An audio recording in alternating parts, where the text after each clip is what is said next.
तांबे की खोज करते समय एक आदमी को अचानक एक विषैले सांप ने काट लिया।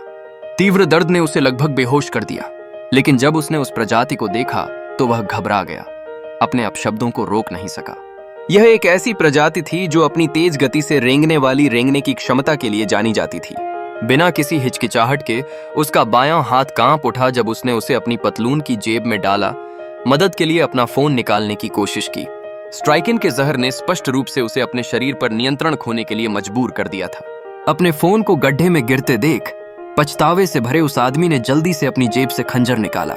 बड़ी मुश्किल से उसने ब्लेड को बाहर निकाला, अपनी भावनाओं को नियंत्रित करने का प्रयास किया और ब्लेड की नोक को काटने वाले घाव में जोर से घुसा दिया।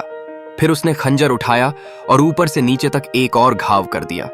फिर उसने तेज सांस ली, जहरीला खून थूक दिया और फिर से घाव पर मुंह बंद कर लिया। उसने यह 2 बार दोहराया, यह सोचकर कि अब वह खतरे से बाहर है। किसने सोचा था कि उसका सिर पहले से भी ज्यादा चक्कर खाएगा। यह देखकर कि उसके पास और कोई चारा नहीं था, वह बस अपने लकवाग्रस्त शरीर को घसीटता हुआ घर की ओर लड़खड़ाता हुआ चला गया। हालांकि उसके शरीर में बचे हुए जहरीले पदार्थों ने उसके लिए हिलना डुलना मुश्किल कर दिया था और वह कुछ ही कदम चलकर जमीन पर गिर पड़ा। जीवित रहने की उसकी प्रबल इच्छा ने उसे एक बार फिर अपने कमजोर शरीर को सहारा दिया। अपनी अद्वितीय इच्छा शक्ति पर भरोसा करते हुए वह आदमी आखिरकार लकड़ी के घर में लौट आया। हालांकि उसे नहीं पता था कि उसका संकट अभी शुरू हुआ है। घर में दाखिल होते ही उसके शरीर में जहरीले पदार्थों के कारण दर्द चरम पर पहुंच गया। हर कदम के साथ एक चीख निकल रही थी। हालांकि अब यह सिर्फ उसके शरीर का नहीं था, दर्द असहनीय था। उसका गला धूप से झुलसे रेगिस्तान जैसा लग रहा था और हर सांस जल रही थी। उसने जल्दी से एक प्याला उठाया और पानी गटक लिया। हालांकि इससे कुछ राहत मिली, लेकिन सिर्फ पानी से समस्या का समाधान नहीं हो सका। विषाक्त पदार्थ उसके अंगों को लगातार नुकसान पहुंचा रहे थे। अंततः और ज्यादा देर तक न टिक पाने के कारण वह बिस्तर पर गिर पड़ा। यह समझते हुए कि वह शायद कभी न जागेगा, उसने अपने शरीर को सांसें रोकने का आदेश दिया।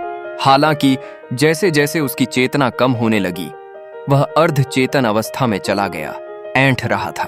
उसने रोकने की कोशिश की, लेकिन यह असंभव था। वह बमुश्किल अगली सुबह तक पहुंच पाया। स्तब्ध होकर उसने देखा कि काटने वाली जगह बेवजह मोटी हो गई थी। सौभाग्य से उसका शरीर काफी बेहतर महसूस कर रहा था और वह रात स्तब्ध होकर बिताता रहा। अचानक उस आदमी ने, जो सांस बाहर छोड़ने से ज्यादा अंदर ले रहा था, दरवाजे पर दस्तक सुनी। हालांकि वह होश में था, लेकिन अपने शरीर को नियंत्रित नहीं कर पा रहा था। एक मदहोशी की हालत में उसने एक बहुत ही अजीब सी आवाज सुनी। हालांकि उसे उनकी निष्क्रियता पर थोड़ा